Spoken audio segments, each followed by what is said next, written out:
Assalamualaikum warahmatullahi wabarakatuh. Perkenalkan, nama saya Surya Rahmadaningsih dari Prodi Arsitektur kelas A.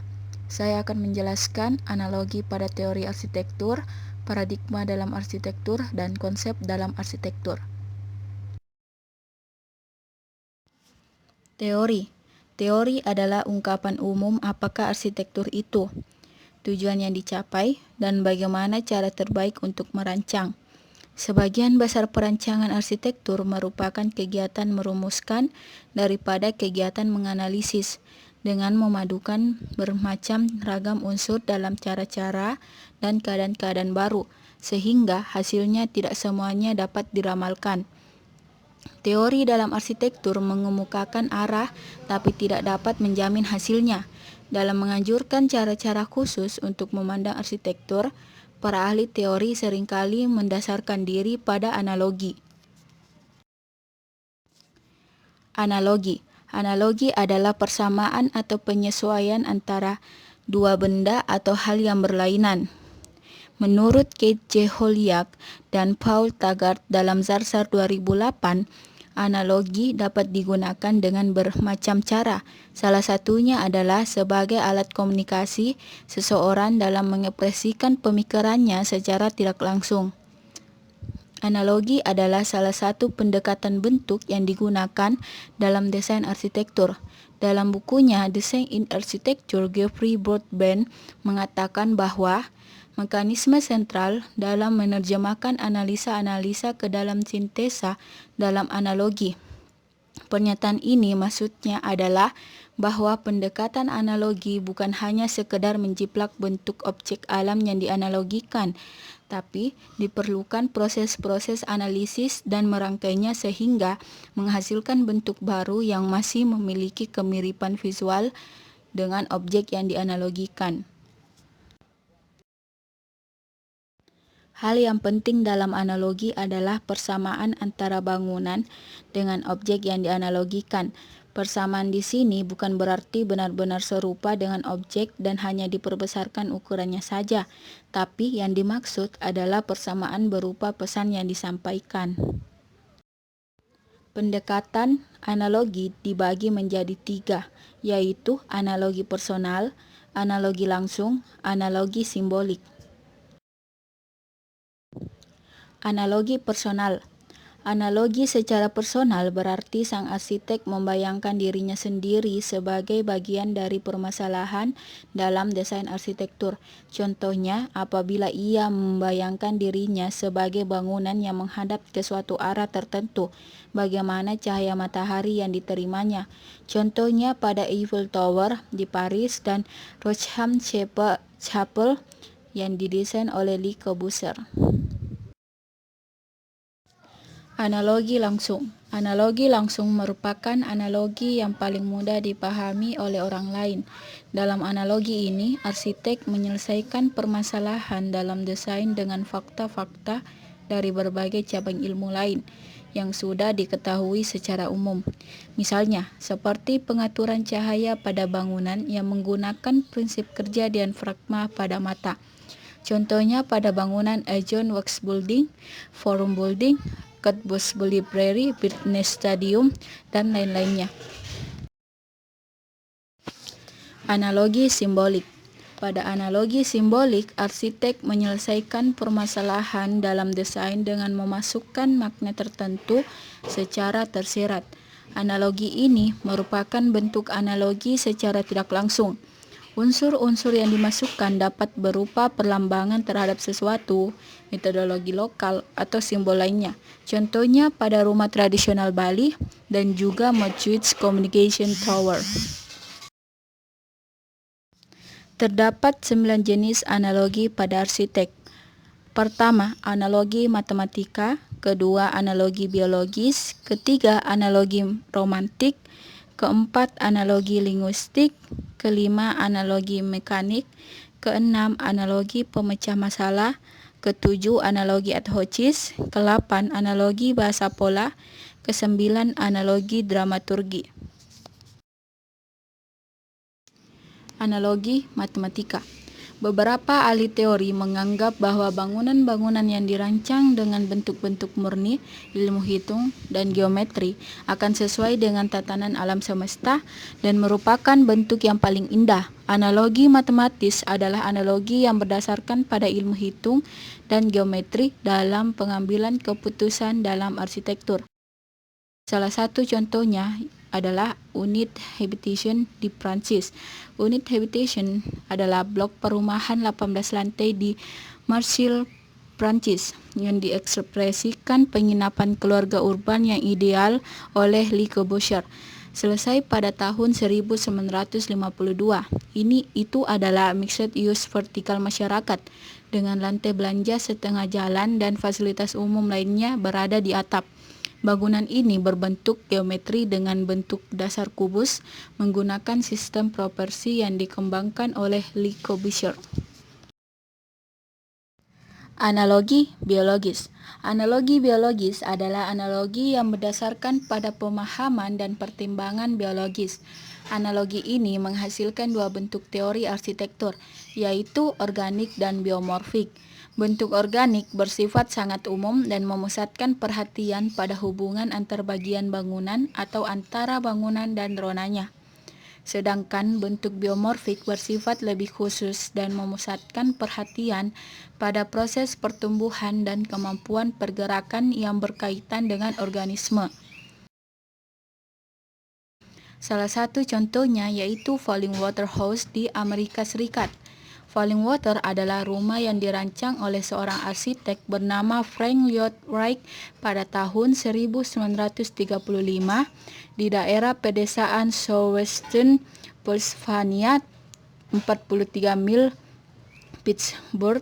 Rumah ini dibangun di atas sebuah air terjun di Bear Run di area Stewart Township. Lokasinya berada di dataran tinggi Laurel di pegunungan Allegheny. Rumah ini memadukan antara modern dan alam. Analogi romantik. Analogi romantik merupakan kaidah-kaidah yang pernah ada, diurai dalam bentuk berbeda. Masih berkiblat pada masa lalu, masih ada nilai-nilai, misalnya pada kolom Romawi dibuat berbentuk lain. Salah satu contohnya yaitu Cincinnati Contemporary Art Center. Bangunan seluas 11.000 kaki ini berfungsi sebagai galeri seni, pusat pendidikan seni anak, tempat pertunjukan seni yang dilengkapi toko buku dan kafe.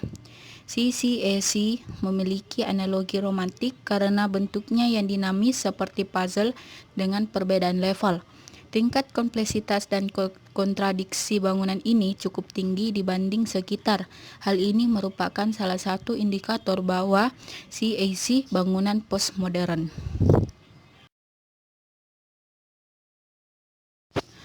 Analogi linguistik. Analogi linguistik memandang bahwa bangunan dimaksudkan untuk menyampaikan informasi kepada para pengamat dengan salah satu dari tiga cara, yaitu model tata bahasa, model ekspresionis, model semiotik. Salah satu contohnya yaitu Terminal Dulles International Airport, Amerika Serikat. Bandar Udara Internasional Washington Dulles adalah bandar udara publik di Dulles, Virginia, 26 mil di barat pusat kota Washington. Bandar udara ini melayani wilayah metropolitan di District of Columbia.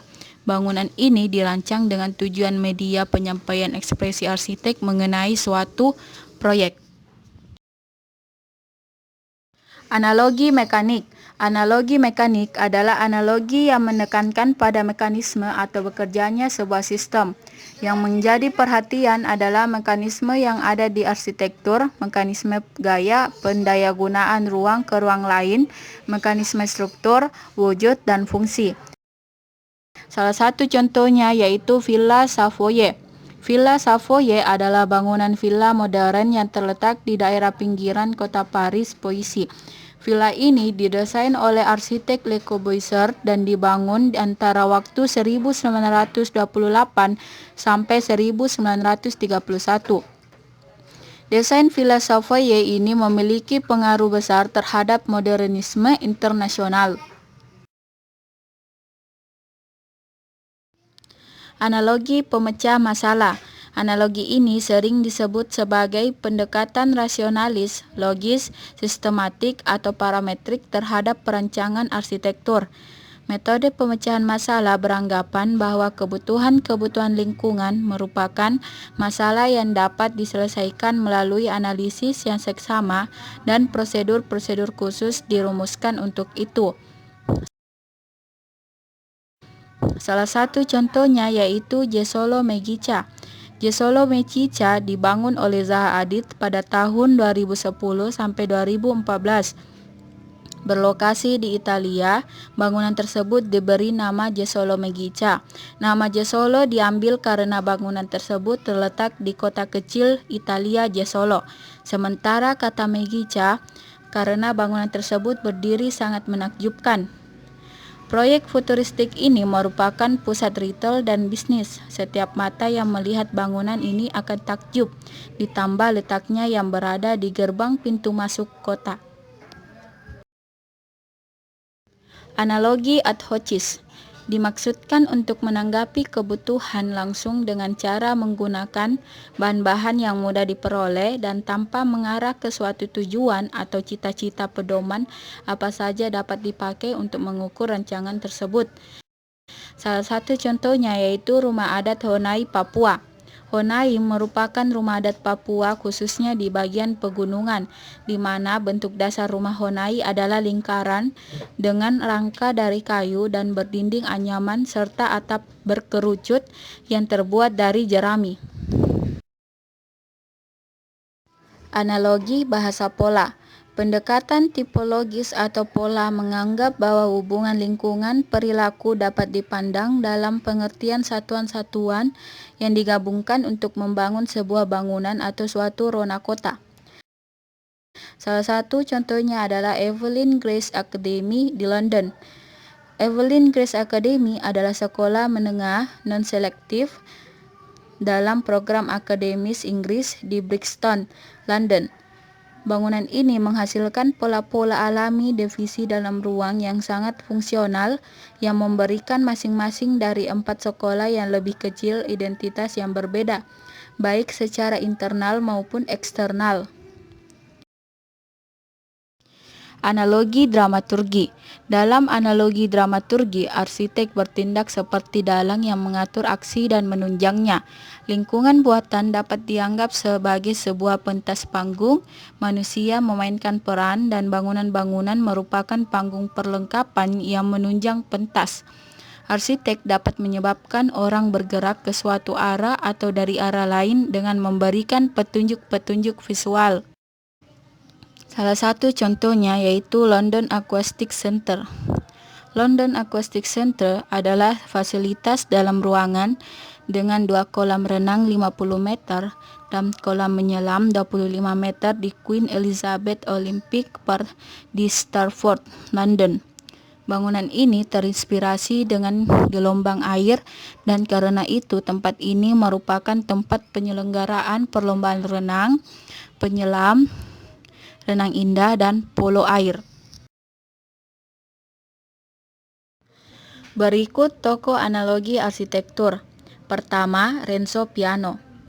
Renzo Piano lahir di keluarga kontraktor Genoa, Italia pada tanggal 14 September 1937. Dia lulus dari jurusan arsitektur Milan Politeknik pada tahun 1964. Karena pengaruh ayahnya, dia pun memiliki minat pada konstruksi bangunan, dan ia mengakui bahwa dia juga seharusnya menjadi kontraktor daripada disangka memilih arsitektur atau kontraktor. Ia lebih menyatakan bahwa arsitekturnya memiliki warisan berupa minat. Kedua, yaitu Ridwan Kamil. Ridwan Kamil dikenal oleh masyarakat luas sebagai wali kota Bandung periode 2013-2018 sebagai pemimpin yang luas dan menciptakan kota Bandung yang ramah lingkungan dan semakin tertata rapi dengan desain-desain ruang kota yang telah dirancang oleh beliau sendiri. Ridwan Kamil merupakan lulusan ITB jurusan arsitektur pada tahun 1995. Setelah lulus, ia memilih untuk bekerja di Amerika Serikat. Yang ketiga yaitu Le Corbusier. Le Corbusier adalah arsitek Swiss yang terkenal dalam aliran rancangan atau desain international style bersama dengan Ludwig Mies van der Rohe, Walter Gropius, dan Theo van der Burg. Ia juga adalah seorang perencana perkotaan, pelukis, pemahat, penulis, dan perancang perabot. Ketiga tokoh tersebut terkenal akan rancangan-rancangannya yang menakjubkan. Paradigma dalam arsitektur. Paradigma merupakan daftar semua bentukan dari sebuah kata yang memperlihatkan konjungsi dan deklinasi kata tersebut. Model dalam teori ilmu pengetahuan, kerangka berpikir. Selain itu, paradigma juga biasa merupakan seperangkat unsur bahasa yang sebagian bersifat konstan dan yang sebagian berubah-berubah. Misalkan semua unsur berikut membentuk paradigma: mengajar, mengajarkan, pengajar, berlayar, pelayaran, pengajaran, ajaran. Jenis-jenis paradigma. Yang pertama yaitu mitologi dan kosmologi. Kedua yaitu estetika. Ketiga yaitu rasionalis. Keempat yaitu kultur. Paradigma mitologi dan kosmologi. Paradigma mitologi dan kosmologi adalah paradigma yang berhubungan dengan agama, kepercayaan, kosmologi, atau alam semesta. Sesuai dengan penjelasan Romo Mangunwijaya, kebanyakan dari arsitektur tradisional atau arsitektur pada zaman prasejarah didesain berdasarkan kepercayaan kepada Tuhan atau pencipta atau pemimpin ataupun dewa-dewa, juga berdasarkan alam semesta dengan alasan-alasan seperti untuk keselamatan atau untuk alasan menghormati atau menyelaraskan diri dengan alam. Paradigma estetika. Paradigma estetika adalah paradigma keindahan yang biasanya berdasarkan pada keseimbangan dan keselarasan di antara elemen-elemen pembentuk arsitektur. Paradigma ini banyak dipakai pada zaman arsitektur klasik dan beberapa gaya arsitektur sebelum arsitektur modern lahir. Paradigma ini banyak dipengaruhi oleh teori Vitruvius yang menyebutkan firmitas, utilitas, dan venustas, serta teori golden section yang menekankan keindahan terletak pada proporsi dan keseimbangan serta keselarasan. Estetika rasionalis. Estetika rasionalis diartikan sebagai prinsip atau kebiasaan untuk menerima penalaran sebagai kekuasaan tertinggi dalam hal mengemukakan pendapat. Rasionalis adalah orang yang menerima penalaran sebagai kekuasaan tertinggi. Dalam dunia arsitektur, nasionalisme diartikan suatu paradigma dalam arsitektur yang didasarkan dalam hal-hal yang bersifat nalar, atau dapat dikatakan sebagai suatu cara untuk mencetuskan ide-ide arsitektur yang didasarkan pada pertimbangan yang masuk akal. Paradigma kultur. Paradigma kultur adalah paradigma yang berasal dari suatu kebudayaan, kegiatan dalam mewujudkan karya-karya, interaksi ruang, makna, komunikasi, dan waktu yang berfokus pada penataan lingkungan. Penyebab penting dalam penataan tersebut adalah bahwa makna lingkungan di dalamnya membantu komunikasi sosial antara orang-orang dengan lingkungan kepada masyarakat melalui kultur masing-masing. Konsep dalam arsitektur. Konsep serupa dengan gagasan. Dalam arti keduanya merupakan pemikiran spesifik yang kita miliki sebagai hasil dari suatu pemahaman. Bedanya, suatu konsep memiliki karakteristik khusus ini. Ia merupakan pemikiran mengenai cara beberapa unsur atau karakteristik dapat digabungkan ke dalam satu hal saja. Dalam arsitektur, suatu konsep juga mengidentifikasi bagaimana berbagai aspek persyaratan untuk suatu bangunan dapat dipersatukan dalam suatu pemikiran spesifik yang langsung mempengaruhi rancangan dan konfigurasinya.